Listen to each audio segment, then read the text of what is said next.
Cowboy fans? It's your boy, Uncle Fred. Cowboys get a win today, but how focused were we? 27-23 over the Houston Texans. A lot of things to say. Video not gonna be long because I'm not gonna not putting lipstick on a pig. Just can't do it. Okay. Got the win.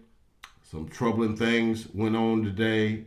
Lack of focus, lack of execution, what I call lackadaisy. There were some injuries we got to deal with, and there's some things looking ahead that could be problematic. But we hopefully we can get that stuff worked out. But y'all sit back, relax, put on your seatbelts. Boy, I'm gonna let them have it. But a win's a win. But I'm gonna let y'all have it. So.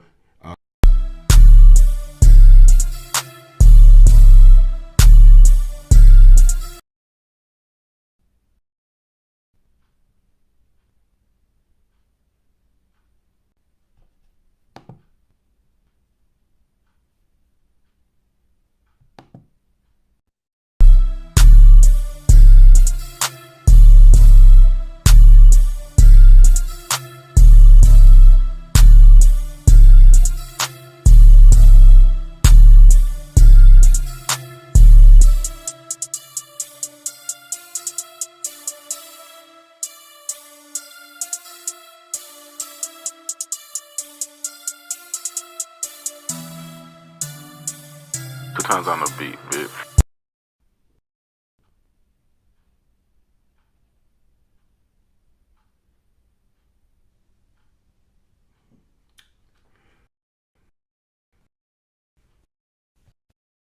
All right, so Cowboys get the win 27-23.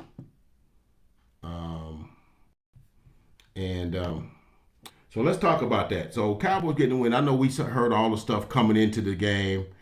Cowboys 16.5-point favorites and all the stuff. And all the stuff is going on when the off week, leading up to the game in the OBJ stuff and the Michael Parsons, Brittany Griner stuff. And I was hoping that, man, that's all we need is distractions, because we don't really have the organization that can then insulate that kind of thing.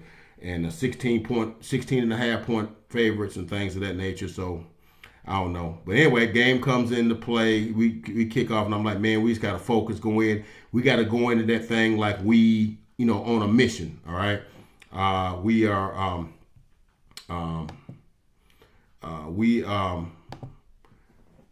it's a job. We're going with our briefcase and our hard hat. We're going on a job. So kick off, we get the ball first. We go down the field. We go 9 plays, 76 yards, 3 minutes and 40 seconds. Kellen Moore's in his bag. Nice, I think a 11-yard end around, I guess, run to Tony Pollard around the right end. Scoots in the end zone for a touchdown. Tony Pollard's been great, man. He's been great. I think that was his 9th touchdown of the season. And it's 7-0. I'm like, yeah, that's what you do. Get the opening kickoff, go right down the field. Dak hit some passes to Noah Brown, to CeeDee Lamb, and and we just move right down the field, and it's 7-0. Then we get a stop, a 3-and-out stop. Get the ball back, and I'm like, yeah, we get this ball, run it down there, throw it again, 14-0, and now they're like, dang, here we go again, and they would fold their tent. I guarantee you they would fold their tents, right? But no, that's not what happened. Okay. Kicks it, punts it back to us. Cavante Turpin, who's been good all season. All right, he's been good all season, but he misjudges the thing, and it dies on him and he muffs it. And Texans. I want to call them the Titans. Texans get the ball 24-yard line, and they go 6 plays, 24 yards. Pierce up the middle, touchdown, and it's 7-7. I'm like, dadgummit. Now it's a game, because now they got some momentum. Now they got some, it's 7-7 now. Then we get the ball back. We don't do nothing with it. Their defense is fired up now because of 7-7. You'd be surprised when you get a turnover early in the game. You get a team that's supposed to. That's why it's so important. A team that's not very good and not had a lot of good success. If you just stomp them out right out the gate, they'll quit. I guarantee you they quit, because it's like, yeah, this is what always happens. But you gave them an opening. Turpin fumbled it or muffed it, got recovered, get a touchdown at 7-7. Now the defense, there was a safety in there that was hitting our guys. I can't remember. I think it was like number 8 or something like that for the Titans. I can't remember his name, but that dude was hitting. That safety was hitting, man. And so they stop us 3 and out, and I'll be daggum. They get the ball. They go 47 yards and 6 plays, and it's 10-7. I'm like, now we're behind. Okay? And see, now that's the thing. See, you didn't take care of your business. You lollygagged on a punt return. You gave them life. Now you're in a ball game. Now they feel confident. You'd be surprised how much confidence plays into a football game or any sporting event. Confidence. If you stomp them out, you take their confidence from them. All right? And so it's 10-7. But I like how our resilience, we came back and go on a 7-play, 80-yard drive. The key play on there was like a 51-yard pass play to Noah Brown. He went up, high pointed the ball, got it down, and then on the touchdown, Dak comes back, checks off, comes back to the left flat for Tony Pollard. He kind of slides under a tackle and scoots into the left side of the end zone. Touchdown at 14-10. I'm like, all right, now we getting the thing back where it should have been. 14-10. We get a stop, get the ball back, and I'm like, okay, now we can start establishing ourselves. Start running the ball, getting more physical at the line of scrimmage, start to establish our dominance, right? That's what we should have been done. But no, somehow somebody didn't tell Dak on that, or Kellen Moore, because now we're throwing the ball. So now he's rolling out and he's throwing it, and it gets tipped and picked. And I'm sitting there like, dang it, Dak, what are you doing? Again, you giving them life, all right? If you score there, you go and get you a good methodical drive, and you go up 21-10. I'm telling you, they're down 2 scores. Then their whole mindset is different. Okay, but no, we throw an interception there. His name is Amari something. I can't think of his last name, but he returns it a little bit, and so they're in business, and that one costs us because they go 32 yards, return to the 32, and they go 2 plays, touchdown. Driscoll rolls out to the right, hangs it up, goes up for Amari Rogers. Donovan Wilson kind of misplays it. He just kind of hung up, and I think he kind of jumped early, and the ball kind of trickled right over him, right into Amari Rogers, who was a first or second, no, it could have been a first-round pick. Green Bay don't pick first-round receivers. Second or third-round pick for Green Bay out of Clemson the first year, a couple of years ago. They let him go because they thought he was a bust. First touchdown he ever had. He got a touchdown from Jeff Driscoll,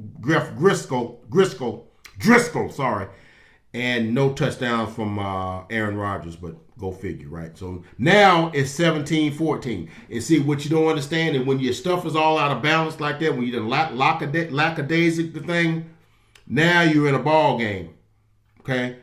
And now it's toward the end of the half now, as it gets toward the end of the half, and I'm going to tell you some other things. Get towards the half, and now you want to score before halftime, and then you're in the 2-minute drill, and what that usually means, you're going to throw the ball like 6 or 7 consecutive plays. As a matter of fact, they kick a field goal there, and they go 11 plays and 60 yards. I guarantee you 10 of those plays were pass plays.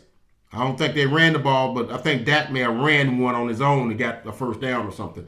But 10 of those so your pass count goes way up. You know how people be talking about body count? Your pass count go way up. But had you been running the ball and those other, and hadn't got out of sequence because you done gave them, turnovers to get them back in, you ran your normal offense, your running would be here, then you'd be throwing 6, 7, 8 passes before half, and they'd be right about equal. But you got out of balance. Okay? The turnover, everything kind of balances off the other thing.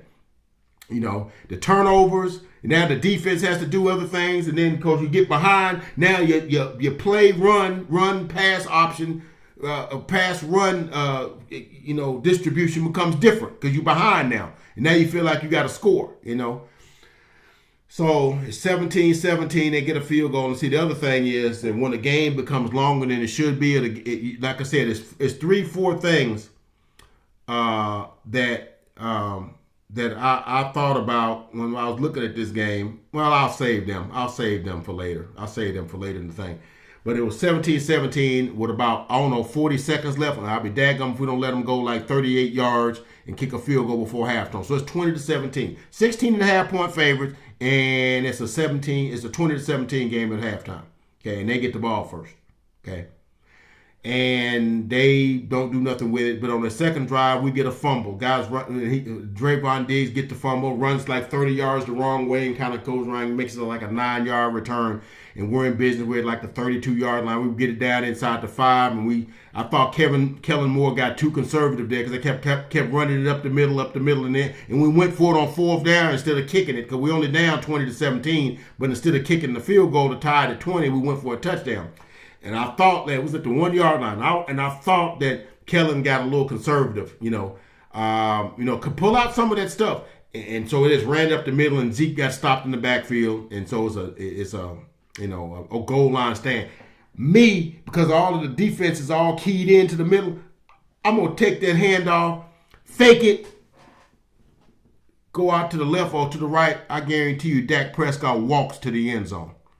But they didn't do that. They lined up and did the thing that, what you see us doing, we're going to do that. No misdirection, we're just going to line up in I formation and hand it off. And I'm like, no, I'm faking that. Dak will walk that thing in the end zone.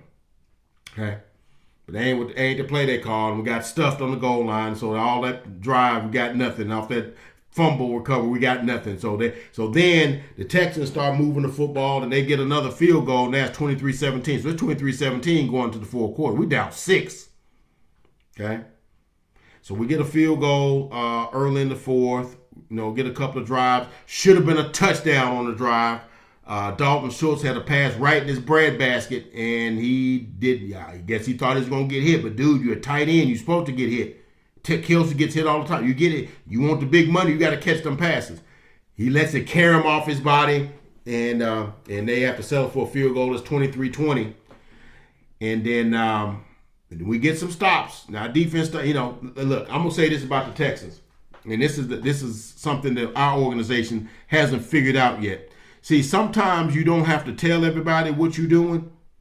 And teams, find out when they're playing you, and they have to make adjustments. But by the time they make adjustments, the game might be out of hand or whatever.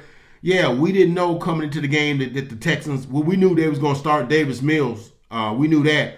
But we didn't know they was going to be playing Jeff Driscoll. They were working a 2-quarterback thing, and they was going to be running zone reads and speed options and that sort of thing, and incorporating that with the run game with Damian Pierce. And we didn't know they was going to do that until we got in the game, and they was getting us with that because they ate us up on time of possession. I think they had time of possession. Yeah, they got us 33-14 to our 26-46.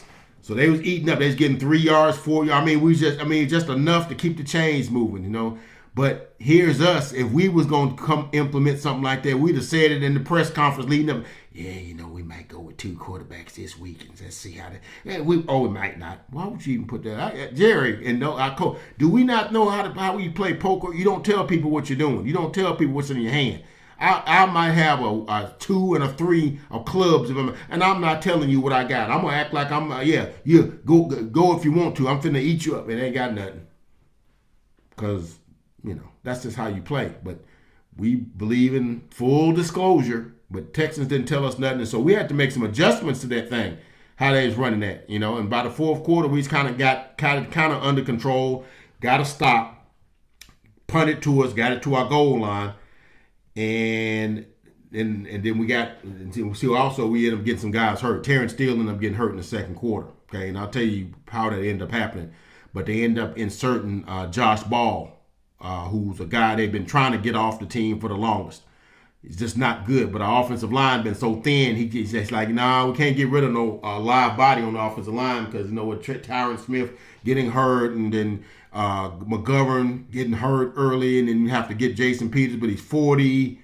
This kind of thing going on, and there's so you don't really, you're not in a position where you can get rid of an offensive lineman even though he's not good. But if guys get hurt, you just got to put him in there and just pray he can do right. He put him in there. In a couple of plays, man, he let Dak get hit. First play, I mean, we got a first down, get it out to the 10-yard line. Then on the next play or second play after that, Dak gets his hand hit while he's throwing. It's a fumble, and it get kicked back to the 1-yard line. So we end up the second play end up being second down and 20. And I'll be dadgum if he don't let the guy beat him again and let Dak's hand get hit. And he threw a pass out. It was supposed to be out in the somewhat in the flat to Dalton Schultz, but the timing of the play was all off. And because his hand got hit, the defender was on Dak before he should have been on Dak through the timing of the playoff. But hey man, offensive linemen and play on teams be bad all the time, and guys don't throw picks. Dak, you gotta stop throwing picks, dude. You got 9 picks since you've been back. There's guys that have been playing the whole season, ain't got 9 picks. It's like I don't feel like I'm in the game unless I throw a pick, dude. You gotta stop that. That's gonna get us beat, okay? Because that pushed the defense and he threw a pick and it got ran back to like the 10-yard line, and it's like 5 minutes, 6 minutes left to go in the game. So if they score a touchdown, they can go up 10. Okay? They get it down inside the 5-yard line, and they run some plays. And I thought the one guy was in because Dameon Pierce actually got hurt. I don't know who that running back was that ran that.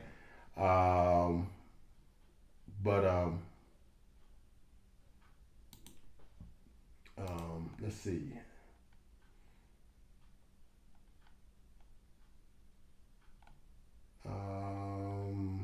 I'm not sure who that running back was. I think it was Eno Benjamin. I think that's who it was. I think it was Eno Benjamin. He used to play for the Cardinals.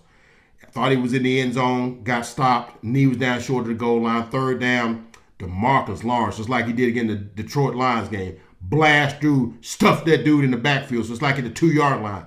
I'm thinking, okay, they kick a field goal, they go up 6. Man, that's going to be a touch because now we need a touchdown just to stay in the game, okay?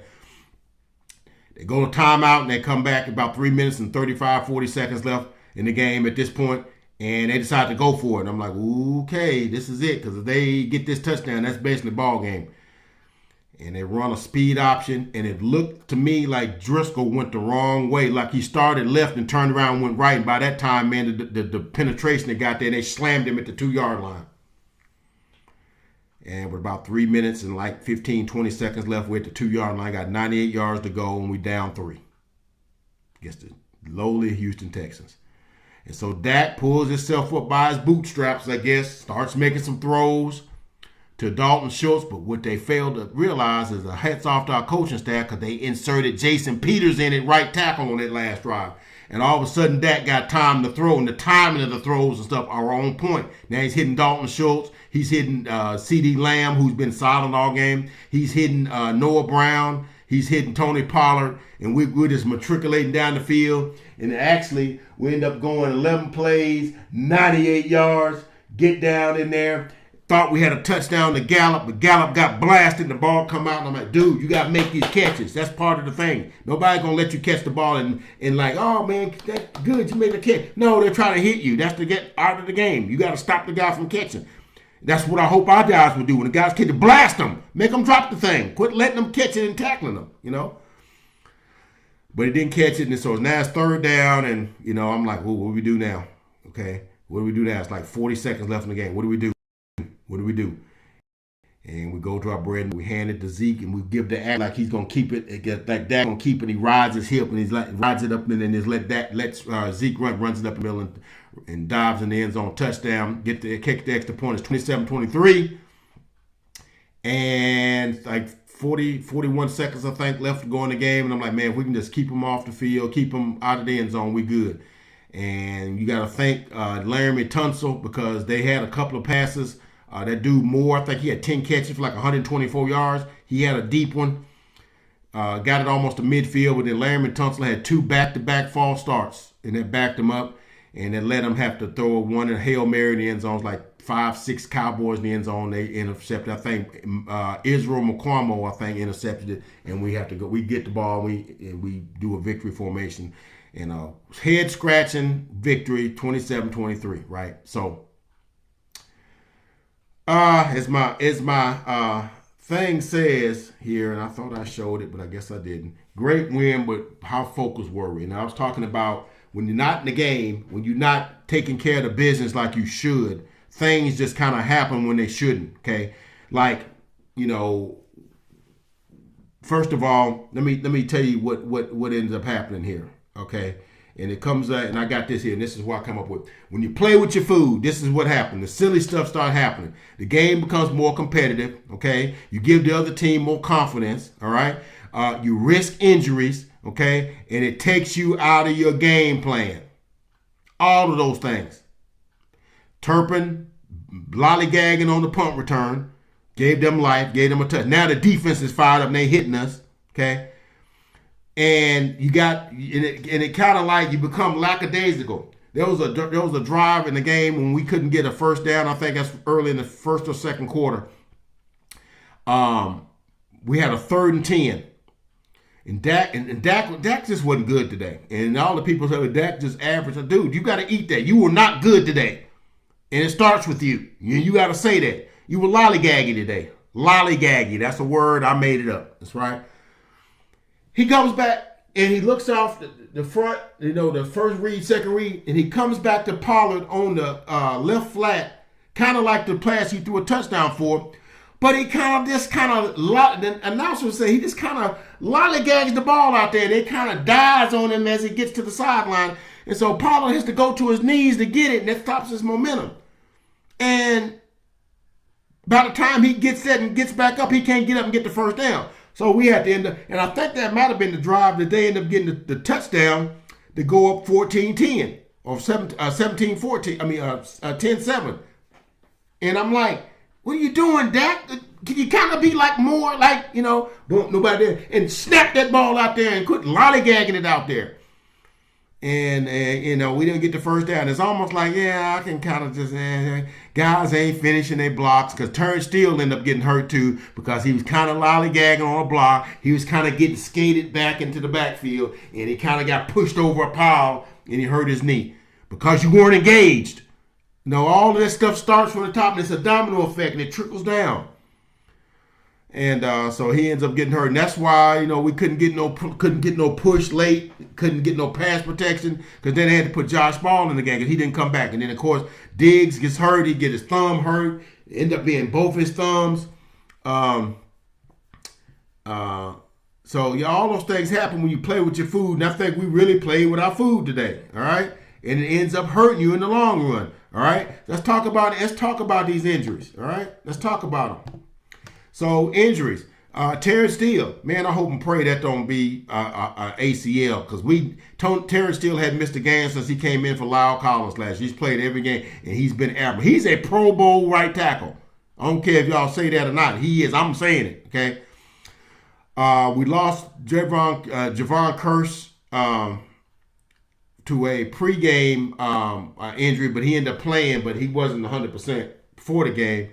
Kearse, and then we lost Jake Ferguson to shoulder and head injuries. Dorrance Armstrong, a gifted pass rusher, was ending the game on a walking boot. Trayvon Diggs. Jonathan Hankins, our run plugging defensive lineman, hurt his shoulder, didn't come back in the game. It was a bunch of I keep saying these things are attrition things. If you don't do what you're supposed to do, the game becomes something that it shouldn't have been that you just took care of business, okay? When games become longer or more competitive, more compelling than they should be, that's when things happen. I say the same thing in other basketball. I say the same thing. I always point to the 2016 finals. Golden State had won that thing in 5 games, the series, whatever, and not lollygagged around.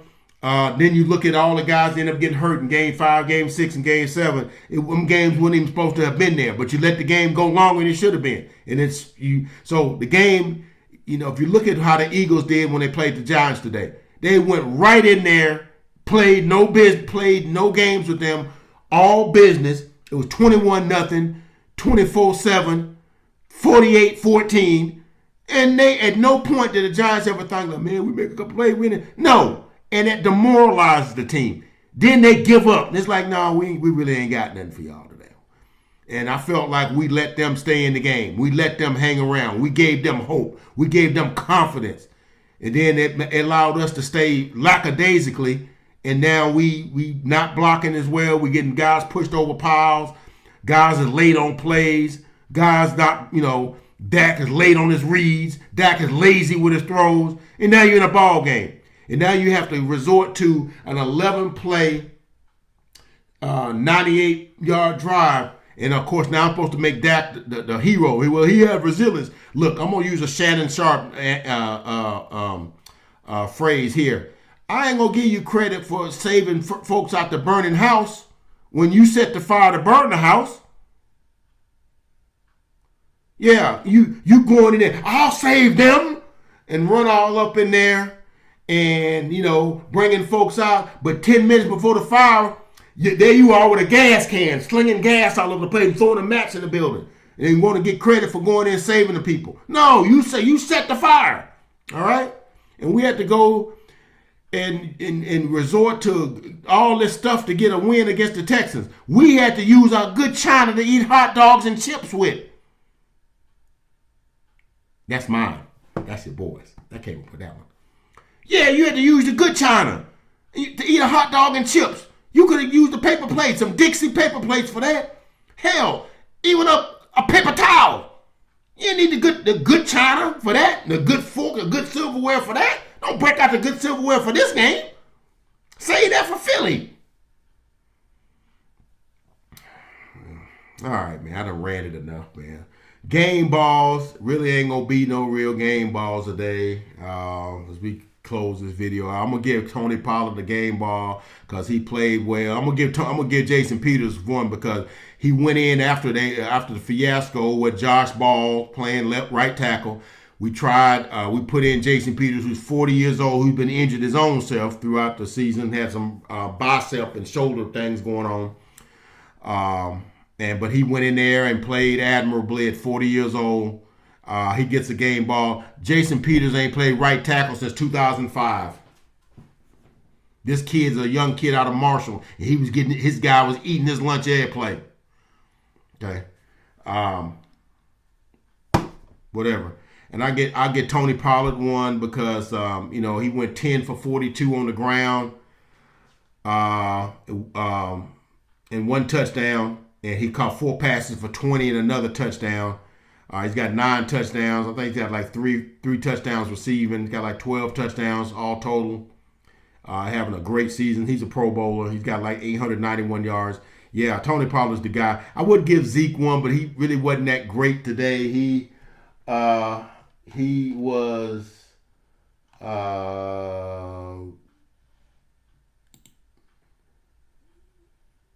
15 for 62. That's not bad. That's not bad. Had a 25-yard run on one play that set up a touchdown.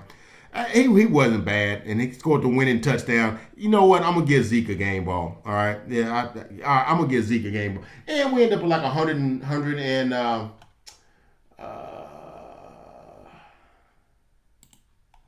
we ended up with 135 yards on the ground. 127 on the ground. Not bad. Should have been more than that. And we ended up only rushing it for 30 times. We threw it for 39 times. Dak was 24 for 39, 284, which is a season high for yardage. But he also threw 1 touchdown to Pollard and he threw 2 picks. The picks, 14 touchdowns and 9 picks. Dude, it's been whole seasons. You ain't played for 6, 7 games. You already throw 9 picks.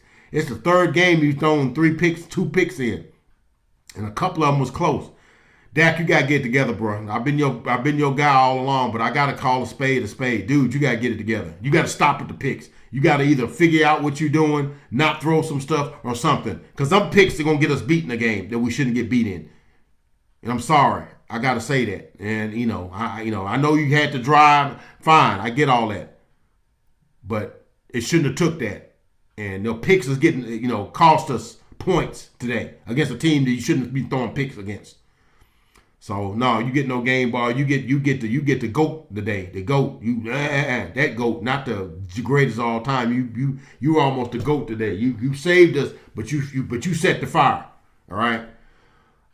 So what's troubling is we played a team that you got quarterbacks that's throwing balls, short dropping passes, bouncing balls to receivers. They number 1 and number 2 receivers, Nico Smith and Brandon Cooks didn't play today, so they didn't get their number 1 receivers. They were short arming throws, balls to the left, to the right, got balls too high, missing on throws, and we was able to get off the field on a lot of plays. Next week, we playing in Jacksonville. Did you see Trevor Lawrence today? 30 of 42, 368, and 3 touchdowns, no picks against a good Tennessee defense. Now, they weren't good last week against the Eagles, but, we're going there. We're going into their building, into their, yeah. So, get it together because, get it together because it's get. And then we play in 2 weeks from now. Today, we playing the Eagles, and I guarantee you, none of them dudes running the wrong way on a speed option at the goal line. I guarantee you, Jalen not doing that. I promise you, he not doing that. Okay, and if you get behind 14-7 or 23-16 to them, you ain't coming back on them like that because they're going to continue to execute. They're not going to get shut out on the goal line against you like that. Okay, so those are the things I'll be talking about and something. So, but having said all that, got the dub. I would much rather bellyache, BM, and complain, and we got the W, than do that and we got a loss, and we 10-3. Okay, but let's not be happy that we 10-3. Let's say we 10-3 and we really could be 11-2, or 11-2. Okay, because we really easily could have been 11-2. Okay, or we really could have been, and right there with we could. So, but get the win. But man, it's a lot of stuff to clean up, a lot of stuff to look at, and I hope those are the things that motivate us next week. So. But that's all I got today from the desk of Uncle Fred. Got a lot of guys injured, man. We'll wait to see what the MRI is tomorrow on Terrence Steele. I'm hoping it's just a sprain. He might have to miss for a couple of weeks. But, man, if that's an MCL or ACL tear, we'll probably have to put Jason Peters at right tackle. Right tackle, then, of course, Zach Martin at left guard, and then center, Biotish. Left guard would be Tyler Smith, and left tackle will be Tyron Smith. And, of course, Connor McGovern will be our swing guard and be our kind of a backup. And hopefully we don't ever have to use Josh Ball ever again because he's not good. Hope he get with Manny Weather and get his techniques and stuff better because he's not good right now. But like I said, that's all I got from the desk of Uncle Fred. Please like, comment, and subscribe. Please make some comments on some things, and maybe some stuff I'm way out of bounds on. But hey man, we got the win, but a lot of stuff to work on. But I'd rather have that to work on and be 10-3 and second best record in the league. But that's all I got. Uncle Fred signing off. God bless. Take care. See you guys on our midweek report.